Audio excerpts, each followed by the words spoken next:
Salam bagus dan kasih Tuhan, baik kita yang ada di ruang ibadah maupun yang ikut di YouTube atau live streaming. Mari kita masuk ke hadirat Tuhan dengan sepenuh hati kita untuk kita masuk ke hadirat-Nya. Saya undang kita semua bangkit berdiri. Pertolongan kita adalah dalam nama Tuhan yang menciptakan langit dan bumi, yang memelihara kesetiaan sampai selama-lamanya dan yang tidak pernah meninggalkan pekerjaan tangannya. Kasih karunia dan damai sejahtera dari Bapa dan Tuhan Yesus Kristus dalam persekutuan dengan Roh Kudus mengalir atas saudara sekalian sepanjang ibadah hari ini. Amin. Silakan duduk kembali.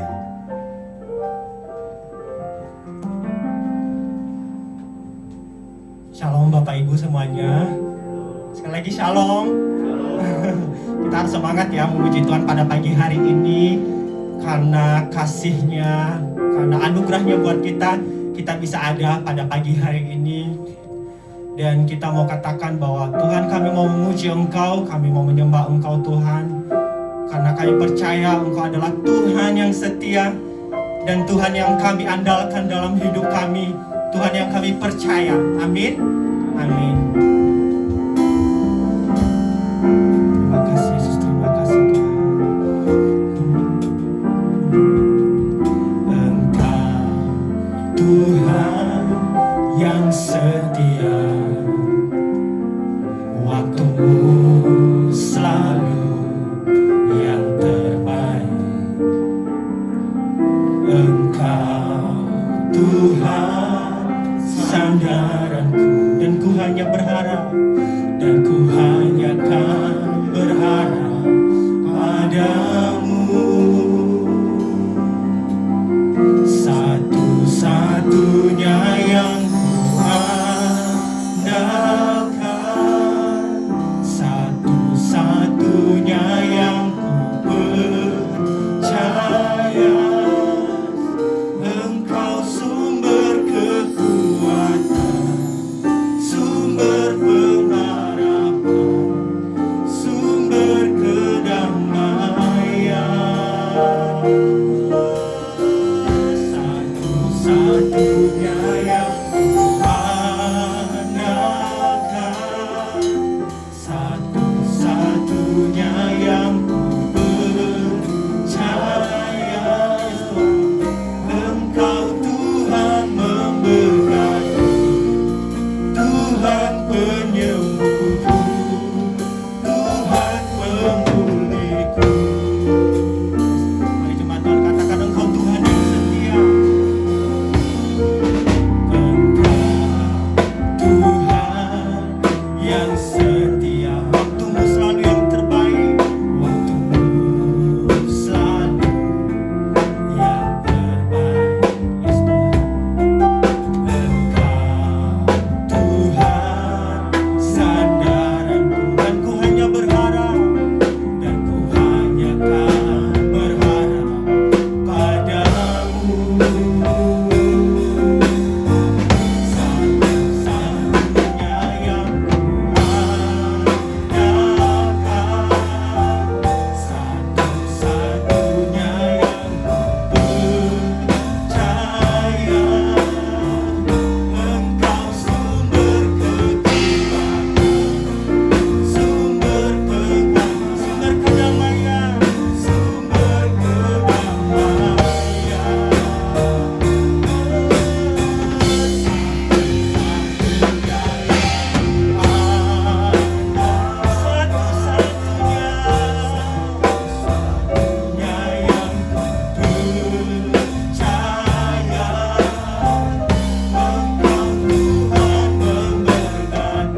Waktu-Mu selalu yang terbaik buat kami Tuhan.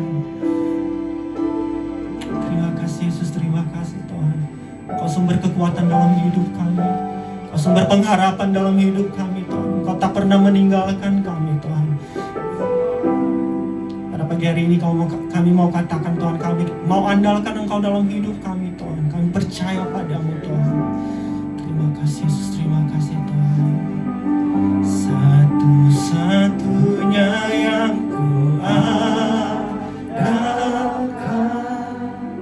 satu-satunya yang ku percaya. Sumber kekuatan, Engkau sumber kekuatan, sumber pengharapan, sumber kedamaian, sumber kedamaian.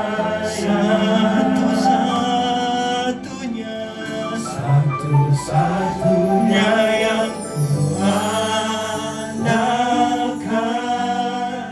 satu-satunya yang ku percaya. Engkau Tuhan memberkati, Tuhan penyembuhku, Tuhan pemulihku.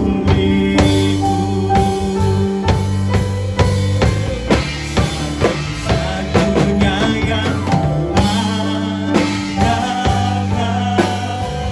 satu-satunya yang percaya. Engkau sumber kekuatan, sumber kebenaran, sumber kedamaian.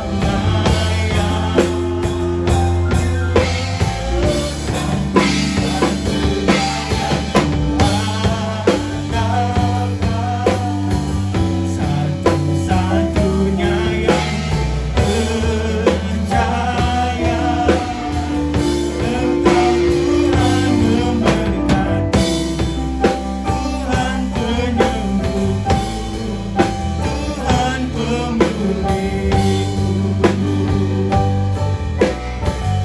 Engkau Tuhan memberkati, Tuhan penyembuhku, Tuhan pemulihku. Engkau Tuhan memberkati, Tuhan penyembuhku, Tuhan pemulihku. Berikan tepuk tangan untuk Tuhan kita. Haleluya. Terima kasih Yesus. Engkau Allah yang begitu baik dalam hidup kami Tuhan. Dan kami mau terus memuji, mengagungkan nama-Mu. Mari kita yang sama memuji Tuhan, kita katakan amin. Yes. Terima kasih.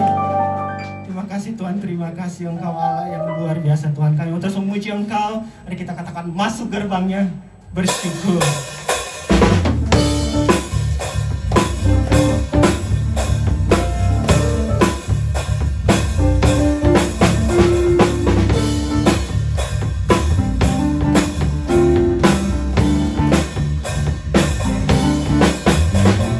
Masuk gerbangnya bersyukur, dengan penuh pujian bersuka, bersuka di hadiratnya.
Tuhan Yesus selalu baik bagi kita ya Bapak Ibu, amin.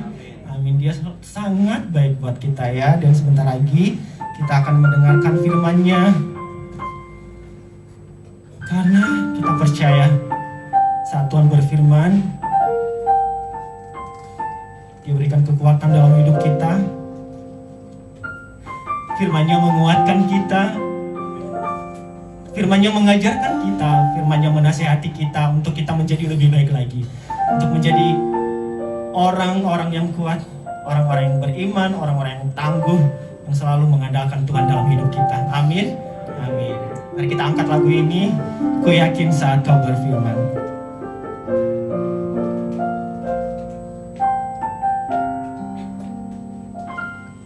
Ku yakin saat Kau berfirman, ku menang saat Kau bertindak.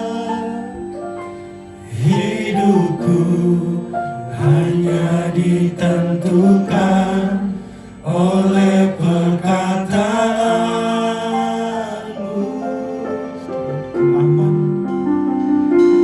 Ku aman karena Kau menjaga.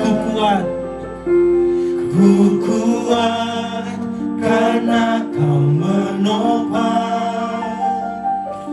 Hidupku hanya ditentukan oleh kuasa-Mu. Bagi Tuhan, bagi Tuhan tak ada yang mustahil.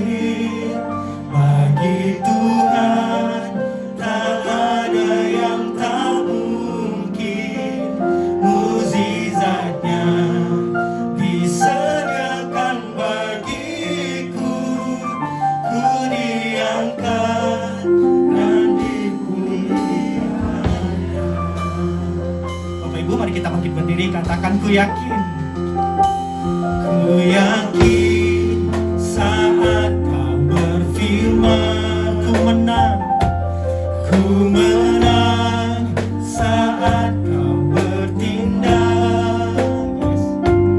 Hidupku hanya ditentukan oleh perkataanmu.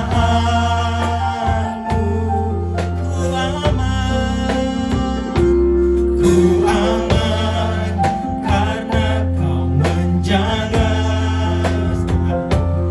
Ku kuat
Tuhan Yesus, Engkaulah pengharapan yang sejati di dalam kehidupan kami. Karena pengharapan di dalam Kristus bukan pengharapan yang sia-sia, tapi pengharapan yang pasti, yang kami dasari dengan iman percaya kami kepada Tuhan.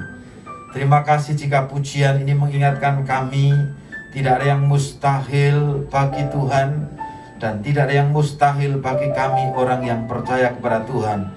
Dan hati kami percaya kepada Tuhan. Terima kasih Tuhan. Bahkan Engkau bukan hanya memberikan pemulihan dari apa yang terbaik yang pernah kami alami, tetapi pemulihan yang Tuhan kehendaki dalam kehidupan kami adalah pemulihan sebagai gambar dan rupa Allah. Terima kasih Tuhan. Melalui pengorbanan darah Yesus kami mendapatkan itu semua. Dan pagi ini berkenan Tuhan menyempurnakan berkat penyertaan Tuhan melalui pemberitaan firman Tuhan pagi hari ini.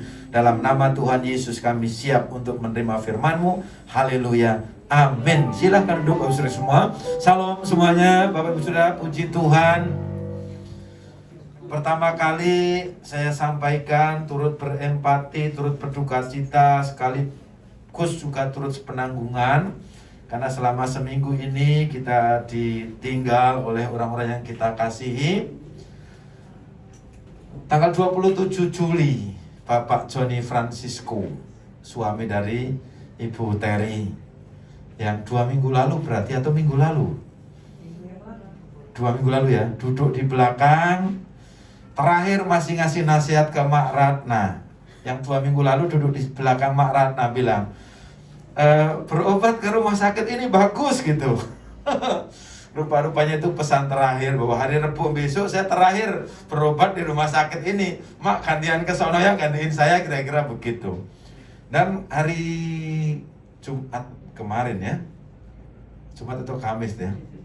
Nah, yang hari ini dimakamkan itu adalah Marco Victorio Hanjoko, anaknya Ibu Lindi. Nah, kita kehilangan mereka semua. Dan kalau kita lihat kanan kiri, rupa-rupanya ini lagi musim antrian. Jangan lupa Bapak Ibu juga sebentar-sebentar lihat antriannya nomor berapa. Tapi bersyukur Tuhan tidak antri nomor jelas loh, undian. Nah, kalau diantri kan odak hidup cepat mati juga. Tapi karena sebanyak undian ya, berharap kepada Tuhan, kapanpun waktunya saya mati, saya pasti masuk surga. Itu iman kita. Tepuk tangan Tuhan kita Yesus Kristus. Nah Bapak Ibu, para pembicara itu mengatakan seperti ini, berbahagialah orang yang mendengar firman Tuhan terlebih yang melakukannya. Tapi Tuhan Yesus mengatakan, berbahagialah orang yang karena aku namanya, yang dicela karena namaku, dia akan mendapatkan kerajaan Allah.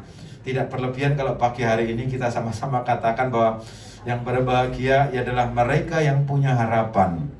Ternyata harta, tahta, jabatan itu tidak selalu menjadi sebuah jaminan pengharapan bagi orang.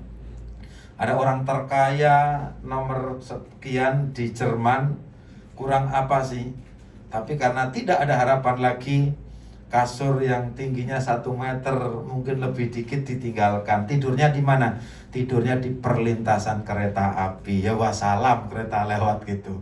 Tapi Tuhan Yesus yang saat itu dalam pelayanannya itu Israel dijajah, bahkan untuk meletakkan kepalanya saja tidak ada bantal. Yesus itu kadang-kadang kalau tidur bantalannya bantalan batu. Jadi tetapi dia telah memenangkan kita semua dari kuasa dosa dan maut.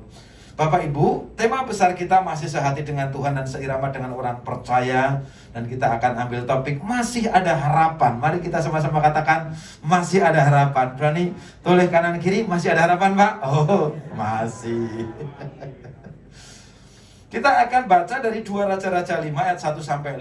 Ini sebenarnya ada banyak tokoh yang tertulis di sini, tapi kita akan menyoroti 2 tokoh saja, yaitu Naaman dan seorang gadis tanpa nama. Kalau ada puisi yang mengatakan apa arti sebuah nama, nah kita akan melihat di sini ada seseorang yang tidak ada namanya.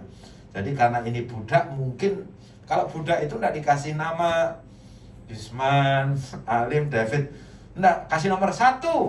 Ya, maju 1, 2, 3 gitu. Dari 2 Raja-Raja 5 ayat 1-5 itu berkata seperti ini. Ini kisahnya Naaman disembuhkan.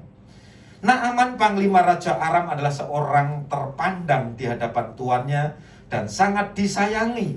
Sebab oleh dia Tuhan telah memberikan kemenangan kepada orang Aram, tetapi orang itu seorang pahlawan tentara sakit kusta.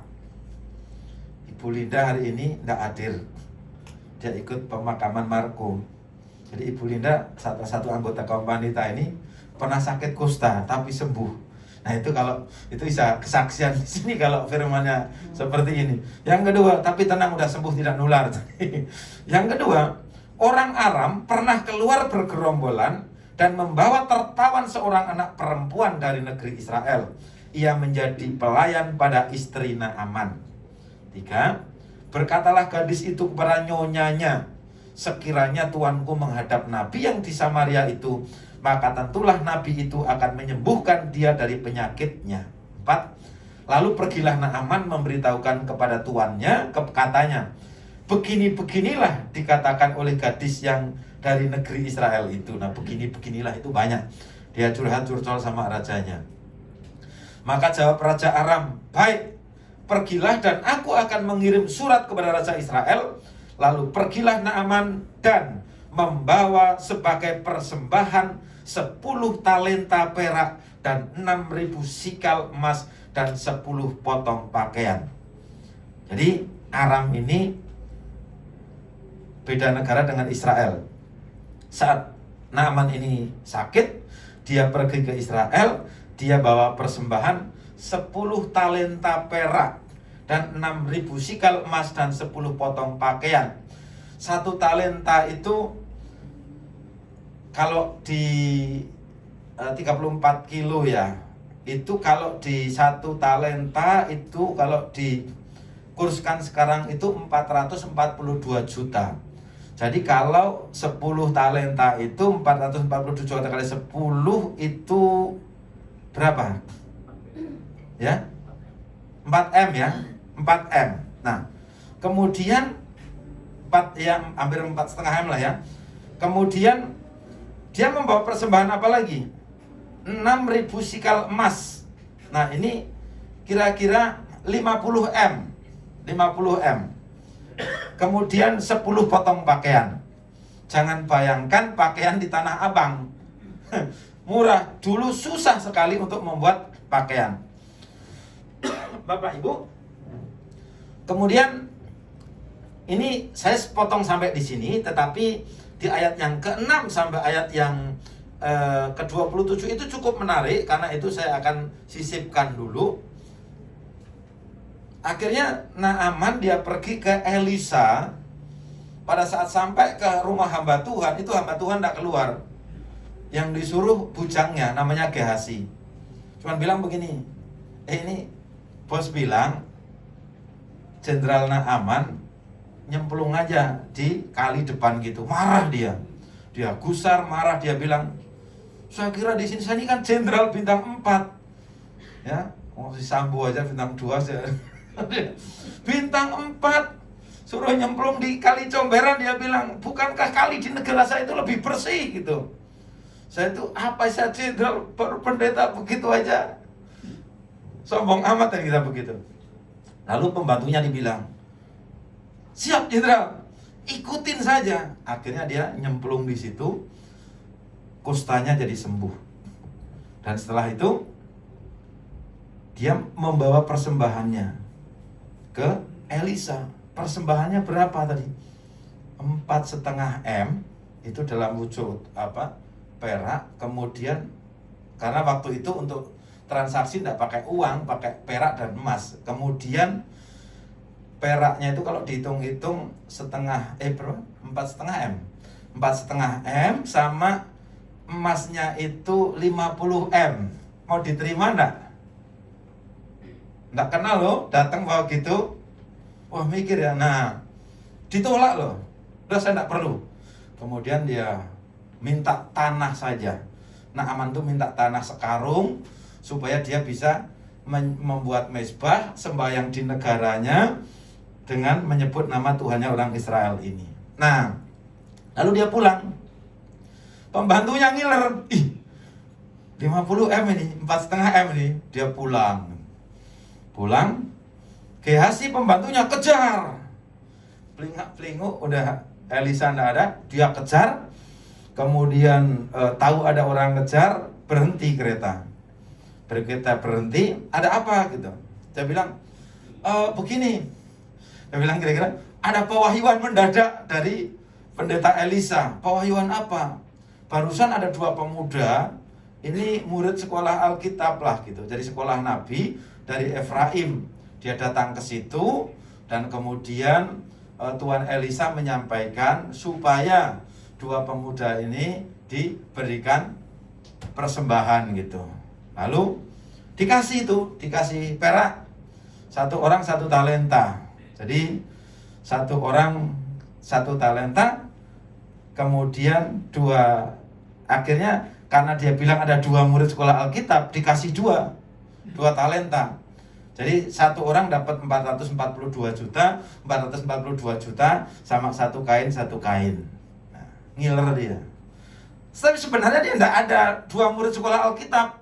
Mau-maunya dia mengatasnamakan, udah kalau gitu udah. Dia pakai bagal, kemudian ditumpangin di situ. Jadi 1 bagal itu gendong uang 1 M sama 2 kain. Nah, kemudian dia pulang datang ke Elisa. Mungkin tidak sempat mandi atau apa, masih ngapa-ngapa, ditanya sama Elisa, Gehazi, lo dari mana gitu? Enggak kemana-mana, di sini aja. Tapi napasnya masih ngap-ngapan. Jangan bohong lo ya. Jadi bilang begini. Kita di ayat berikutnya nanti saya baca Bapak Ibu, di ayat 27 itu. Coba ya supaya ini. Ini ayat 26. Baru saja Gehazi masuk dan tampil ke depan tuannya, berkata Elisa kepadanya, dari mana Gehazi? Jawabnya, hambamu ini tidak pergi kemana-mana. Ayat 26. Tetapi kata Elisa kepadanya, bukankah hatiku ikut pergi? Bukankah hatiku ikut pergi ketika orang itu turun dari atas keretanya mendapatkan kamu? Maka sekarang kamu telah menerima perak, dan dengan itu dapat memperoleh kebun-kebun zaitun, kebun anggur, kambing domba, lembu sapi, budak laki-laki, dan budak perempuan 1 M. Nah, tetapi penyakit kusta Naaman akan melekat kepadamu dan kepada anak cucumu untuk selama-lamanya. Maka keluarlah Gehazi dari depannya dengan kena kusta putih seperti salju. Jadi putih seperti salju itu tidak selalu bagus ya. Kalau panuan ini lebih parah dari panu loh. Nah, itu kisah tambahannya. Nah, sekarang mari kita baru masuk ke khotbahnya ya. Oke.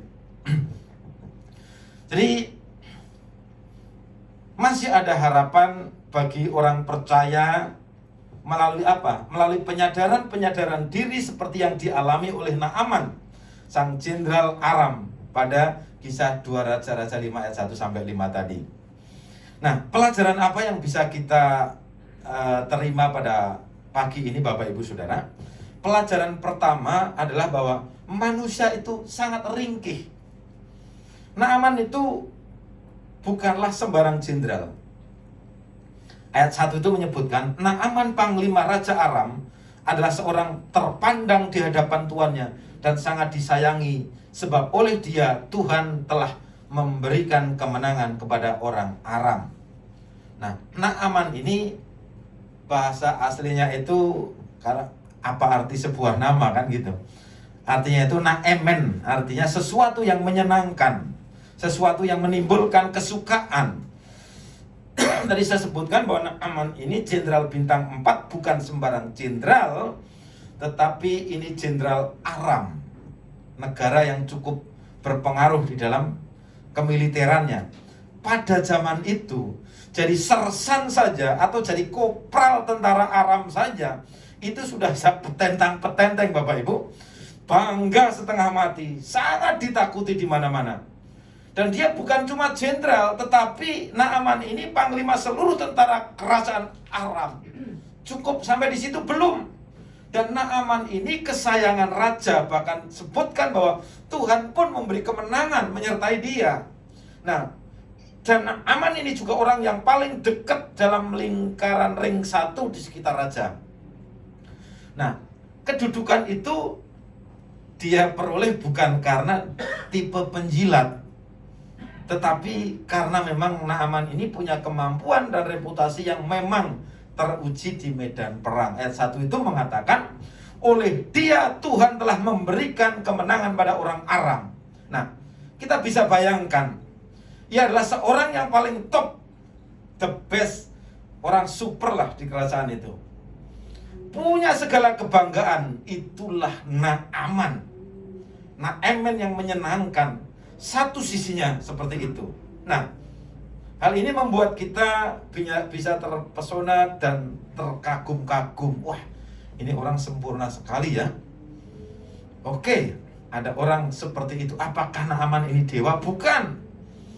Tetapi sebelum kita terpikat lebih jauh kepada sang jenderal ini, mari kita perhatikan kelanjutan dari ayat 1 tadi. Tetapi orang itu seorang pahlawan tentara, sakit kusta. Dan sakit kusta pada saat itu adalah sakit yang menjijikkan. Orang tidak boleh bertemu lebih dari 1,5 meter. Dan kalau yang umum itu 40 meter baru boleh bisa ngomong. Mau kemana? Gimana sakitmu? Coba lihat sendiri dong. Kalau dia kurang dari 1,5 meter, maka atau bisa bersentuhan, maka si kusta itu hukumnya halal, darahnya dilempari dengan batu sampai mati. Nah, coba bayangkan ketika Yesus saat itu menyembuhkan 10 orang sakit kusta, tiba-tiba gerandulan dia punya apa? Gelantungan dia punya jubah kan. Makanya orang-orang Farisi pada tidak senang. Nah, kembali ke Naaman. Tetapi orang itu sosok yang diagung-agungkan, sang jenderal panglima Aram, kesayangan raja yang telah memenangkan banyak peperangan besar. Naaman yang menyenangkan, dia sekarang sakit kusta. Ambruk sudah seluruh harapan, seluruh bangunan yang tinggi, megah, mewah itu, begitu dia divonis sakit kusta. Itu seperti sekarang jenderal seperti jenderal bintang 5, Pak Harto doang yang di 5 ya. Jenderal bintang 4, hebat, semua ada. Coba, andai kata tiba-tiba divonis kanker stadium 4, sekuat apapun pasti goncang. Pasti goncang Bapak Ibu.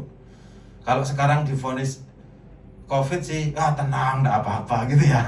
Coba 2 tahun lalu divonis COVID, ambruk kita, mati bukan karena COVID tapi karena ketakutan kan gitu. Nah, atau kalau sekarang masih ngeri-ngeri sekedar gitu, divonis HIV gitu, kan ngeri juga. Apalagi pendeta divonis HIV, kerjaan kamu apa, kelayapan malam-malam, katanya mau kesaksian gitu. Padahal belum tentu, karena dia disuntik pakai sama Pak Mantri pakai bekas jarum orang yang belum disterilkan gitu. Tapi setidaknya kalau tiba-tiba kita mendapatkan vonis seperti ini, ya pasti manusiawi lah kita down.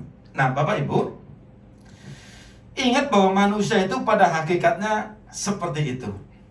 Dia boleh hebat seperti dewa, tapi begitu disentil sedikit saja oleh Tuhan, langsung KO, roboh dia, tidak berdaya apa-apa. Satu hal, Naaman bukan orang percaya Tuhan, dia orang kafir. Tapi ketika dia divonis kanker, divonis kusta, itu mungkin deritanya itu seperti orang kehilangan suami, kehilangan anak, kehilangan semuanya. Tapi Naaman tidak pernah menyalahkan Tuhan. Dia tidak bilang, Tuhan kejam, Tuhan tidak adil. Tidak begitu loh. Seminggu terakhir ini saya begitu sedih merenungkan. Saya mendengar dua orang yang mengatakan, Tuhan kejam, Tuhan tidak adil, diselepet mampus lu, pikirku kan gitu kan. Ya manusiawi lah. Tetapi seberat apapun masalah kita, jangan pernah mengutuki Tuhan. Karena setiap kata sia-sia yang kita keluarkan itu harus dipertanggungjawabkan di hari penghakiman tadi. Belajar dari Naaman, orang tidak kenal Tuhan kok dia. Lalu apa yang dia lakukan nanti kita akan lihat. Karena itu, apa pelajaran yang pertama dari firman Tuhan tadi? Yang pertama, satu, jangan gantungkan harapan kita, hidup kita, atau nasib kita pada manusia. Siapapun dia. Yesaya 2 ayat 22 mengatakan, jangan berharap pada manusia sebab ia tidak lebih daripada embusan nafas dan sebagai apakah ia dapat dianggap. Jadi jangan pernah berharap kepada manusia karena intinya akan mengecewakan. Yang kedua, jangan mentang-mentang. Jadi ingatlah, sadarlah, saudara bisa menjulang tinggi dan bercahaya seperti Naaman. Kekayaan itu kadangkala bisa datang begitu cepat. Jabatan juga seperti itu. Tetapi di sisi lain tadi kita belajar bahwa manusia itu rapuh, sangat ringkih. Coba kita lihat sejarah dunia. Saddam Hussein itu kayak apa? Kayak orang yang tidak tersentuh oleh hukum. Tetapi akhirnya dia ambruk juga. Hitler kayak apa pada zamannya? Berapa juta orang yang dibunuh. Dia sangat benci terhadap orang Yahudi. Dia masukkan orang-orang Yahudi di kamp konsentrasi. Benci sama orang Yahudi. Ternyata dirinya juga keturunan Yahudi, tidak tahunya.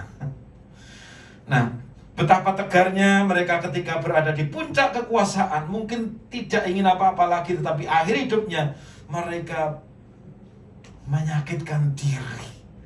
Jadi hal-hal yang mereka alami itu begitu menyakitkan dirinya. Nah, kita tidak perlu cemburu pada orang sukses juga, pada Bapak Ibu. Jadi kenapa banyak orang harus menderita sakit internis? Ya, karena orang sering membanding-bandingkan. Mengucap syukurlah dengan apa yang ada.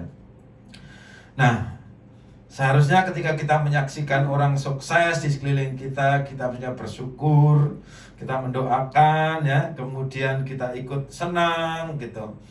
Nah, semoga dalam hati kita selalu berbisik seperti ini.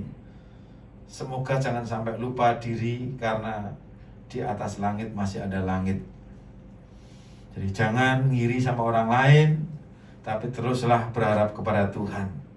Itu yang pertama kita belajar tadi, bahwa manusia itu ringkih. Karena itu jangan sok petentang-petenteng di hadapan Tuhan. Sesusah apapun, semenderita apapun, jangan pernah kutuki Tuhan. Yang kita tahu, kalau lagi susah, bilang aja Allah itu kasih. Udah, itu Alkitab banget. Jangan bilang Allah itu kejam, Allah itu jahat, gitu. Pelajaran yang kedua, dalam ayat yang kedua dikatakan bahwa orang Aram pernah keluar bergerombolan dan membawa tertawan seorang anak perempuan dari negeri Israel. Ia menjadi pelayan pada istri Naaman. Ini asisten rumah tangga, ini pembantu. Lebih rendah statusnya karena dia adalah budak. Nah, ini kontrasnya seperti langit dan bumi. Bapak Ibu, kalau ayat yang pertama itu berbicara mengenai Naaman yang bisa diibaratkan gedung pencakar langit yang menjulang setinggi-tingginya. Naaman, segalanya ada, pangkat ada, harta ada, kemasuran ada. Tetapi ayat 2 ini berbicara tentang seorang anak perempuan dari negeri Israel yang berada di situ oleh karena dibawa sebagai tawanan perang dan bekerja sebagai pelayan, sebagai budak pada istri Naaman.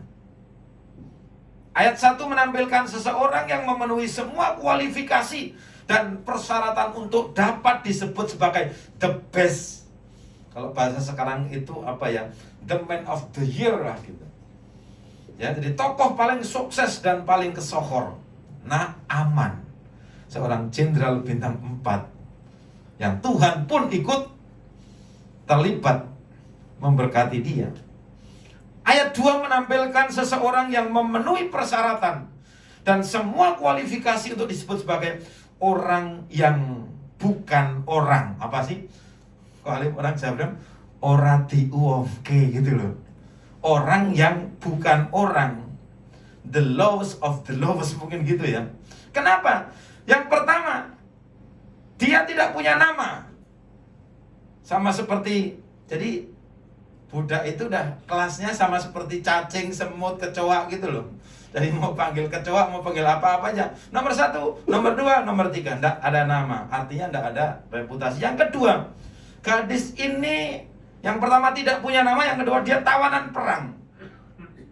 Menjadi anjing piaraan pada zaman itu lebih beruntung daripada menjadi tawanan perang.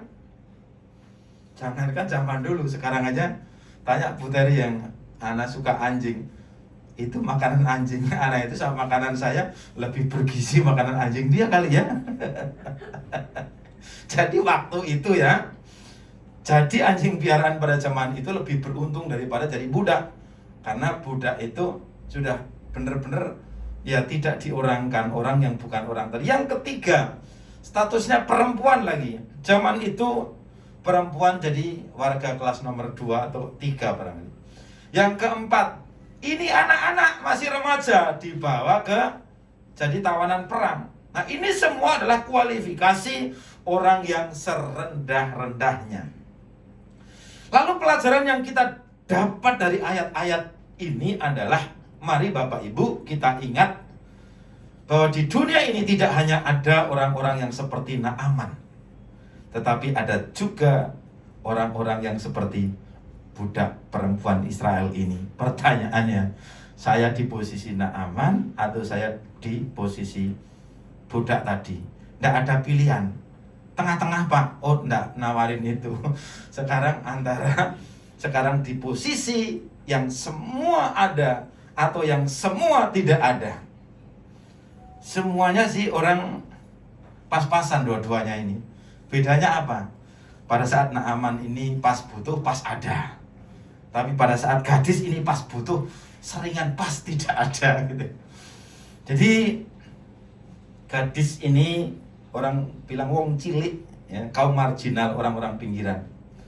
Nah, Bapak Ibu, betapa sering mata kita itu, perhatian kita, kepedulian kita itu adalah kepada orang-orang sekelas Naaman yang sebenarnya tidak memerlukan kepedulian kita, yang kecil-kecil tidak kita perhatikan. Semalam ada pengalaman yang menarik ya Pak Alim ya, kan di rumah duka gitu, kemudian terfokus ke sana karena belum selesai ibadah. Masih ada 2 kali nih longgar, saya tarik kursi ke sebelahnya Kok Alim, ngobrol asik gitu. Tiba-tiba saya diusir orang. Pak, maaf ya, pendeta mau lewat, jadi Bapak pindah ke sini gitu. Nggak tahu lu gua ke pendeta, dari pagi sampai malam ngurusin jenazah gitu. Saya ngomong apa kemarin Pak Alim? Terus kamu denger gak? Rupa-rupanya jadi perhatian orang. Oh, saya kan bilang, oh ternyata kalau pendeta besar mau lewat harus kasih jalannya. Oke siap Pak, saya langsung geser ke sini. Nggak begitu Pak maksudnya gitu. Udah, saya sampai proses terakhir udah tutup hampir tutup peti. Saya tanya ke tuan rumah, Bu, pendetanya yang mana gitu. Nggak datang Pak pendetanya. Jadi artinya tadi saya boleh dong duduk di sebelahnya Kok Alim. Nah mungkin ada yang dengar keluarganya. Waktu ibadah mau dimulai saya dicari. Saya lagi ngobrol sama Pak Alim, sama Kak Beng gitu. Kemudian saya dicari, Pak mari silakan masuk, duduk di depan. Nahi, saya bilang gitu. Saya di sini aja makan jeruk ya, kita habis jeruk berapa itu. Udah gitu. Jadi ya saya ada di posisi perempuan ini kalau gitu ya, gitu. Kemudian Bapak Ibu, atau mungkin kita ini adalah si kecil itu, si budak itu, si pinggiran itu, bukan si Naaman. Nggak masalah dua-duanya. Yang penting apa yang akan kita lihat di sini. Pelajaran ketiga. Berkatalah gadis itu kepada nyonyanya. sekiranya tuanku menghadap nabi yang ada di Samaria itu, maka tentulah nabi itu akan menyembuhkan dia dari penyakitnya. Nah, si kecil ini, si budak ini, si rendah ini, yang sering kita pikir tidak bisa berbuat apa-apa, tidak berdaya apa-apa, ternyata kalau diberikan kesempatan, dia mampu mengatakan sesuatu, mengusulkan sesuatu yang amat berharga. Ini Naaman, istri Naaman, orang belum kenal Tuhan. Dia memperlakukan budaknya nguwongke. Artinya apa nguwongke itu? Dia menghargai seorang budak, tidak seperti seorang budak, minta mendengar usulan loh. Nah, Naaman sang jenderal itu menunjukkan kebesarannya dengan memberi kesempatan kepada si budak perempuan kecil itu untuk berbicara. Bilang apa tadi? Berkatalah gadis itu kepada nyonyanya. Mungkin dengan gemeteran atau yang jelas mukanya tidak berani melihat muka tuannya. Masa bilang tuan, kalau sekarang ya asisten rumah tangga sekarang adalah tuan gitu kan. Nah, sekarang itu bisa sampai ke jidatnya sampai ke lantai loh. Dan tadi sebutkan Naaman menunjukkan kebesaran hatinya dengan bersedia mendengarkan suara si kecil, si budak perempuan itu. Dan menurut jalan cerita kisah di Alkitab tadi, Naaman diselamatkan, disembuhkan oleh karena itu. Karena apa? Oleh karena ketaatannya tadi. Oleh karena itu, oleh karena ia mau mendengar, oleh karena ia tidak auban, dia tidak mengeraskan hati. Jadi tidak sombong. Sombong dan minder itu dua hal yang tidak berkenan kepada Tuhan. Orang sombong bisa menggeser posisi Tuhan. Coba aja sekarang tiba-tiba ujuk-ujuk seperti ini kan, dikasih uang 50M gitu, pasti besok jalannya udah beda. Kalau kemarin jalannya nunduk gini, kapan nunduk? Ya siapa tahu nanti dapat emas kan itu. Sekarang kan udah enggak perlu jalannya begini. Kira-kira kan gitu. Kenapa sih Pak jalannya nunduk terus? Bukan rendah hati, siapa tahu. Nah semalam saya dapat uang 100.000 loh di rumah duka. Oh baik hati semua orang di rumah duka. Ini uang siapa 100.000?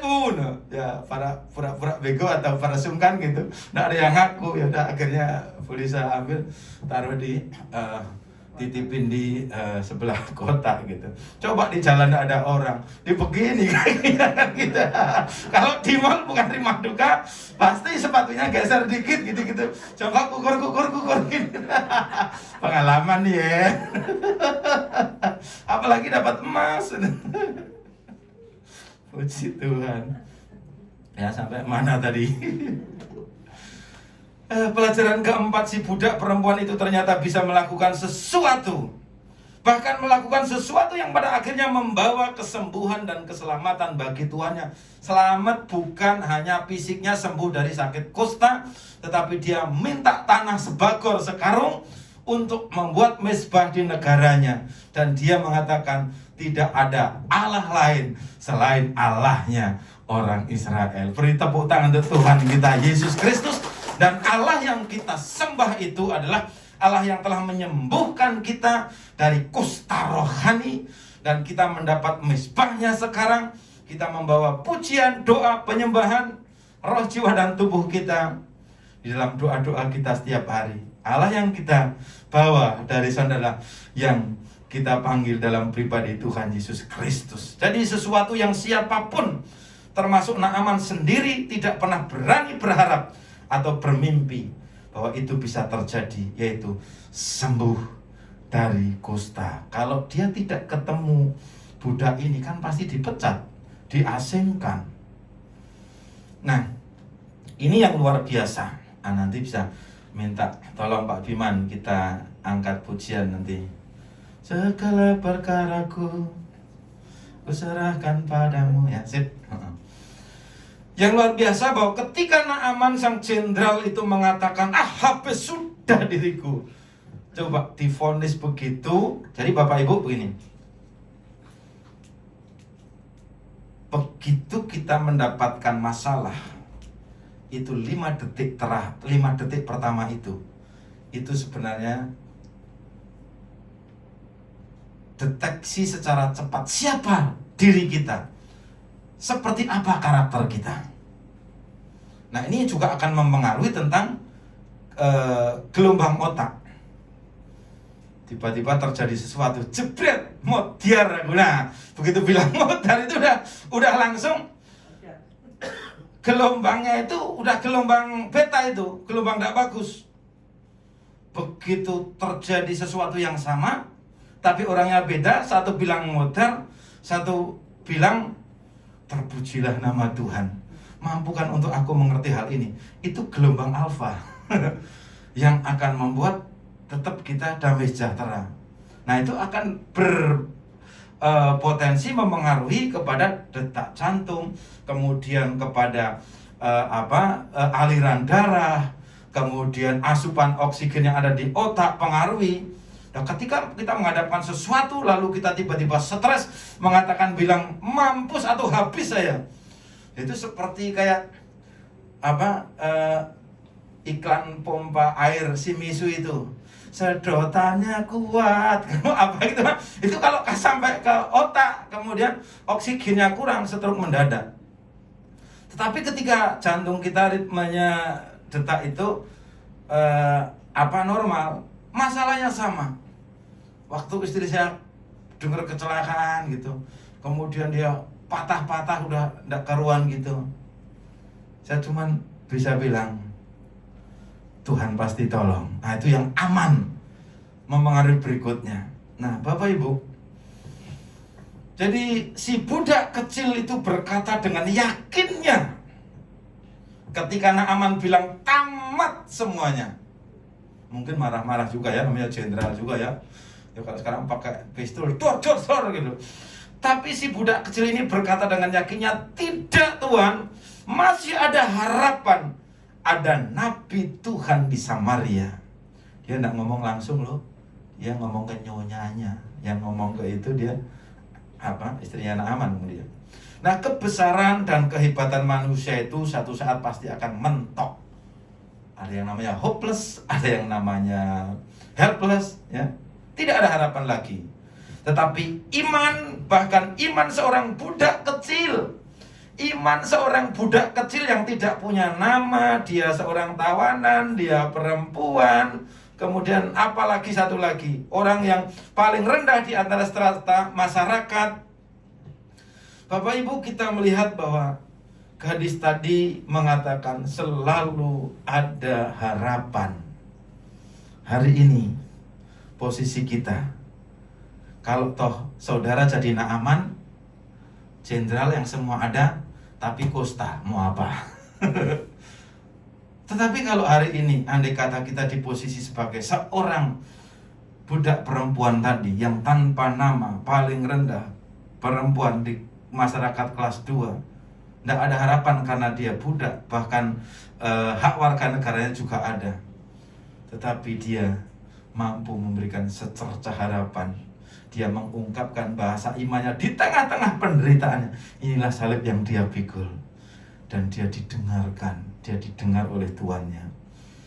Nah, hal lain yang perlu kita pelajari adalah kalau budak perempuan kecil itu bisa melakukan sesuatu karena imannya dan karena ia tidak ingin melihat tuannya celaka, maka seharusnya tidak ada dari kita yang boleh mengatakan, saya bisa apa Pak? Saya tidak bisa apa-apa. Tidak. Kalau gadis kecil ini bisa, saudara bisa. Amin. Tinggal mau atau tidak. Saya dalam berdoa kadang-kala begini, Tuhan Yesus, tolong mampukan agar saya mampu membuka mulut saya untuk menyampaikan kabar baik. Mampukan tangan saya untuk melakukan tindakan kasih. Melakukan tindakan kasih kalau dompetnya ada, tindakan kasihnya ya tinggal ke belakang aja, tinggal buka dompet kan gitu. Tapi saya hanya punya tenaga, dengan punya tenaga pun juga tidak ada cara untuk tidak bisa menjadi saluran berkat dan kesaksian. Dan mampukan agar kaki saya itu mampu untuk melangkah untuk memberitakan Injil. Nah, Dan Yesus juga pernah berkata, sesungguhnya sekiranya kamu mempunyai iman sebesar biji sesawi saja, kamu dapat berkata kepada gunung ini, pindah dari tempat ini, dan ia akan pindah, dan takkan ada yang mustahil bagimu. Iman gadis budak ini bukan hanya sebesar biji sesawi, tapi mungkin sudah sebesar biji salak atau biji durian. Loh, kalau dia imannya cuma sebesar biji sesawi, kopral yang bisa dia pindah. Tapi dia menggeser seorang jenderal.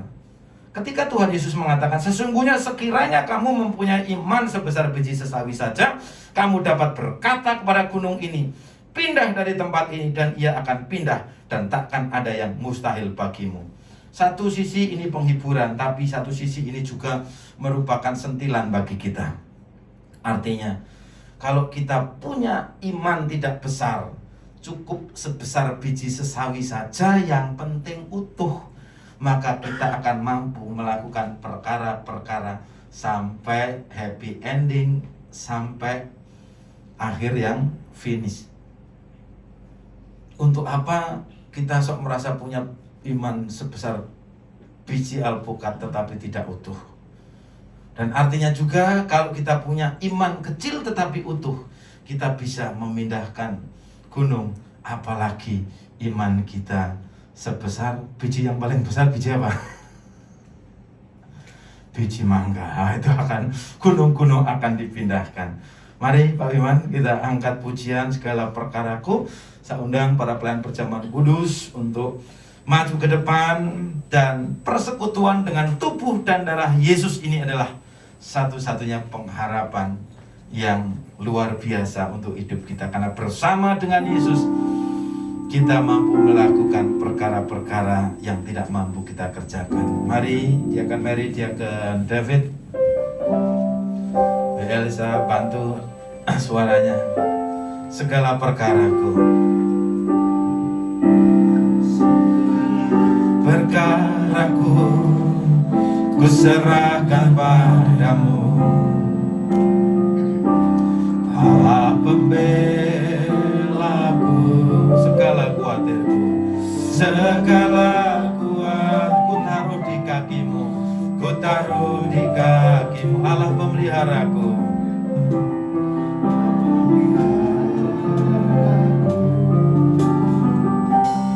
Bila kau yang membuka pintu, tak ada satu pun dapat, ada satu pun dapat menutup. Bila kau yang mengangkat aku, bila kau yang mengangkat aku, tiada yang dapat merendahkanku, tiada yang dapat. Mari Bapak Ibu kita bangkit berdiri, kita angkat pujian dari awal. Segala perkaraku, segala perkaraku ku serahkan padamu, Allah pembelaku. Segala kuatirku ku taruh di kakimu, Allah pemeliharaku. Bila kau yang membuka pintu, tak ada satu pun yang dapat menutupnya. Bila kau yang mengangkat aku, tiada yang dapat merendahkanku. Bapa di surga, pagi ini segala perkara kami serahkan kepada Tuhan, karena Engkaulah pembela kami. Segala kuatirku ku taruh di kakimu, karena Engkau yang memelihara aku. Terima kasih Engkau telah membuka pintu bagi kami, dan tidak ada satupun yang mampu untuk menutupnya. Terima kasih Engkau yang telah mengangkat aku, dan tidak ada satupun yang dapat merendahkanku. Dan saat ini kami akan menerima persekutuan dengan tubuh dan darah Yesus melalui perjamuan kudus ini. Tuhan, layakkan kami yang menerimanya, biar ini menjadi berkat bagi kami dan bukan laknat bagi kami. Sucikan hamba-Hamba-Mu yang akan membagikan roti dan anggur perjamuan ini. Ya, layakkan kami untuk kami mengambil bagian dalam karya Tuhan ini, untuk mengingat pengorbanan Tuhan Yesus yang telah memberikan nyawanya bagi kami, supaya ada harapan bagi kami. Dan harapan itu telah nyata dengan kebangkitan Yesus dari kematian. Dalam nama Tuhan Yesus kami mau menerima persekutuan dengan tubuh dan darah.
Roti di tangan kanan kita. Tuhan Yesus datang ke dunia karena dunia kehilangan pengharapan, dan Dia memberikan nyawanya ganti kita supaya kita dapat pengharapan.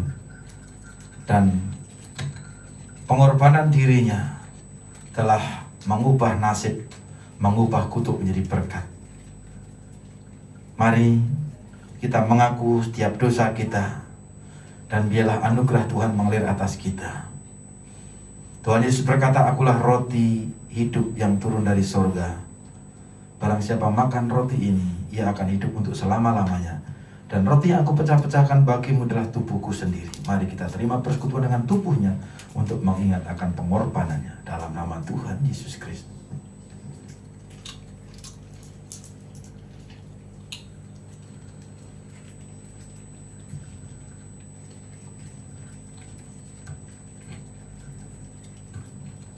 Mari kita angkat cawan di tangan kanan kita.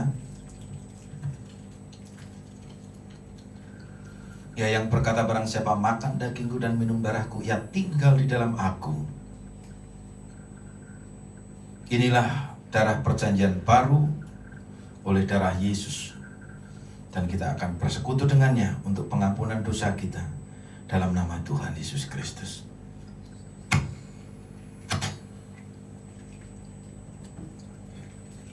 Hari ini, dengan menerima perjamuan kudus, hati saudara percaya bahwa Yesus adalah Tuhan satu-satunya yang menguasai dan memerintah hidup saudara, dan saudara dibenarkan.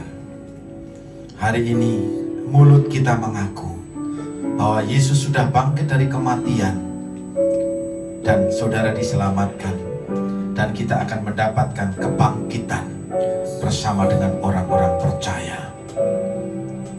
Kutuk sudah dirubah menjadi berkat. Biar sesederhana apapun yang masih tersisa ada pada saudara, Tuhan akan memberkatinya. Sebab ada harapan besar dan harapan yang pasti di dalam Tuhan Yesus Kristus. Dan terimalah pengharapan dan berkat-Nya melalui pengorbanan tubuh dan darah Tuhan Yesus Kristus ini. Dan kita terima dengan ucapan syukur. Haleluya, haleluya, haleluya. Amin. Tuhan memberkati, silakan duduk kembali.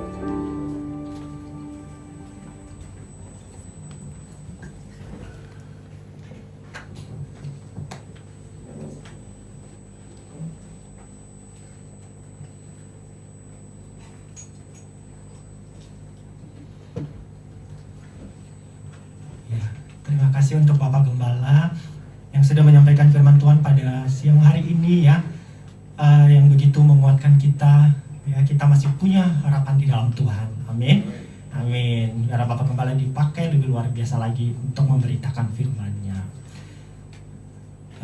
Kita masuk dalam pengumuman. Kita turut berduka cita, turut berempati atas berpulangnya ke pangkuan Bapak, yaitu Bapak Joni Francisco tanggal 27 Juli, suami dari Bu Teri, papa dari saudara Andre, dan juga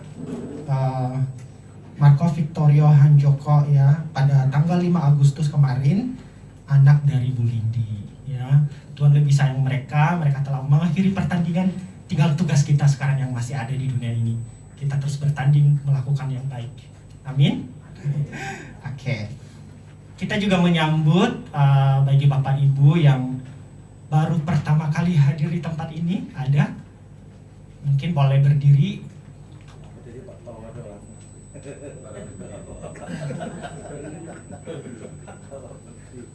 Oke, tidak ada ya. Pengumuman selanjutnya, di hari di hari Jumat ada ibadah prayut yang diadakan pada pukul 7 ya via Zoom. Kemudian di hari Sabtu ada doa pagi ya jam 6 pagi yang dilakukan juga via Zoom. Dan ibadah sekolah minggu juga sudah dilakukan secara onsite ya dengan penerapan protokol kesehatan. Ini juga dilakukan via Zoom setiap hari Minggu pukul 11 siang. Demikian pengumuman. Kita akan memberikan persembahan kita, perpuluhan kita, dan sebelumnya kita berdoa yang dipimpin oleh Timothy. Mari Bapak Ibu sekalian, mari kita berdoa. Ya Bapa kami di surga, kami bersyukur atas hari ini kami bisa beribadah di tempat ini. Setelah ini kami akan memberikan persembahan kami, persembahan yang terbaik yang kami punyai, biarlah ini menjadi berkat, menjadi roti dalam rumah ibadahmu ini Tuhan. Dan sekali Tuhan, kudus dan sucikan persembahan kami, dan Kau akan kembalikan kepada kami berlipat berkali ganda. Terima kasih atas segalanya dalam Tuhan Yesus. Amin. Amin. Selamat memberi. Kasih Allah sudah.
Tuhan Yesus, kami mau ingin terus tinggal di hadirat Tuhan. Dalam ibadah hari ini kami akan menyelesaikannya, dan biarlah penyertaan Tuhan cukup bagi kami. Sebelum kami menerima berkat Tuhan, kami ingat kepada saudara-saudara kami, Tuhan tolong untuk Ibu Terry khususnya dalam menjalani hidup barunya setelah Tuhan mempermuliakan Pak Joni suaminya di rumah-Mu yang sempurna. Tuhan memberikan kekuatan penghiburan juga untuk Andre, juga untuk Ana, untuk Ari dan keluarganya, untuk Angel juga. Tuhan tolong yang terbaik yang Tuhan miliki, biarlah Tuhan perkenan menolong untuk menyertakannya. Kami juga berdoa hari ini untuk Ibu Lindi, Pak Joko berpisah dengan Marco. Biarlah kiranya Tuhan memberikan kekuatan, biarlah Tuhan memberikan pernyataan-pernyataan baru apa yang ingin Tuhan sampaikan pada keluarga ini, sehingga keluarga ini semakin melekat kepada Tuhan. Kami berdoa untuk saudara-saudara kami yang sekarang ini perlu pemulihan tubuhnya. Tuhan berkati Pak Seven Pri mengalami pemulihan secara total. Mak Ratna juga memberikan pemulihan kekuatan kesehatan. Untuk Mami dari Ibu Febi Nasution, Tuhan memberikan pemulihan yang sempurna. Terima kasih Tuhan. Tuhan Yesus, kami juga berdoa untuk semua di antara kami jika mengalami kelemahan dalam fisik. Biarlah darah Yesus menyembuhkan, kuasa kasih-Nya memulihkan kita. Terima kasih Tuhan. Kami juga berdoa untuk mamanya Ibu Dewi, kakinya boleh mengalami pemulihan kuat kembali. Juga untuk Ko Aheng yang sekarang dalam pemulihan perawatan. Tuhan, biarlah Roh-Mu akan menyertainya sehingga Ko Aheng boleh mengalami gambaran rupa Allah kembali, menemukan dirinya, dan boleh bersama-sama kami beribadah kepada Tuhan. Hari ini, jika ada di antara kami yang kuat seperti Naaman namun sedang mengalami proses Tuhan, biarlah kerendahan hati Naaman akan terjadi dalam kehidupan kami, sehingga kami boleh mengalami mukjizat bahkan berkat Tuhan. Dan kami orang-orang yang sederhana seperti budak tawanan tadi, biarlah kami juga berani untuk mengungkapkan iman kami kepada sekeliling kami, sehingga seperti nasib dari budak ini, dia mengalami nasib yang terbaik dalam hidupnya. Demikian juga boleh terjadi dalam kehidupan kami. Tuhan Yesus, hari ini seluruh jemaat Tuhan yang sudah belajar mengembalikan milik Tuhan melalui perpuluhan, kami bersyukur karena Roh Kudus selalu menggerakkan kami. Dan terus di waktu-waktu yang akan datang mampukan untuk kami menabur benih di ladang Tuhan, sehingga kami tidak pernah berhenti menuai. Bahkan berkati setiap jemaat Tuhan, sehingga setiap hari dengan hati yang tulus dan murni mampu untuk menabur lebih banyak lagi, sehingga saatnya mereka boleh mengalami tuaian tanpa batas. Hari ini menjadi hari anugerah bagi kami. Tuhan memberkati bangsa dan negara kami. Kami juga berdoa biarlah gereja komunitas yang kecil ini, saatnya Tuhan akan memberkati dengan tempat yang permanen Tuhan. Kami bawa ke hadapan Tuhan, dan biarlah Tuhan berkenan juga menambahkan jiwa-jiwa yang kami layani. Terpujilah nama Tuhan. Sebentar kami akan berpisah melanjutkan aktivitas kami. Penyertaan Tuhan itu cukup bagi kami, karena bersama dengan Yesus kami dimampukan untuk melakukan dan menjalani hidup kami. Terima kasih Bapa. Kami buka hati kami angkat tangan kami. Mari Bapak Ibu Saudara kasih Tuhan, kita menerima janji berkat yang Tuhan berikan kepada kita. Tuhan memberkatimu dan Tuhan melindungimu. Tuhan menyinarimu dengan wajah-Nya, dan Tuhan memberikanmu kasih karunia. Tuhan menghadapkan wajah-Nya kepadamu, dan Tuhan memberikanmu damai sejahtera. Terimalah berkat besar ini dengan rasa hormat dan ucapan syukur, dan kita terima dalam nama Bapa, Putra, dan Roh Kudus, nama di atas segala nama, dalam nama Tuhan Yesus Kristus. Amin. Penyertaan firman-Mu sempurna, rancangan penuh damai, aman dan sejahtera, walau di tengah badai. Ingin ku selalu bersama, rasakan keindahan arti kehadiran-Mu Tuhan.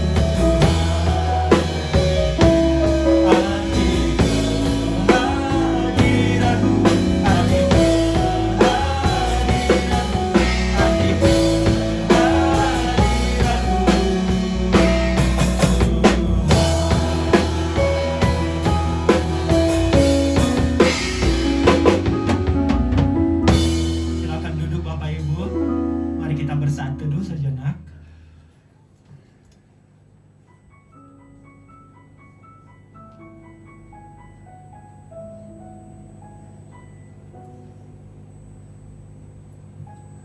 Amin. Ibadah telah selesai. Tuhan Yesus memberkati.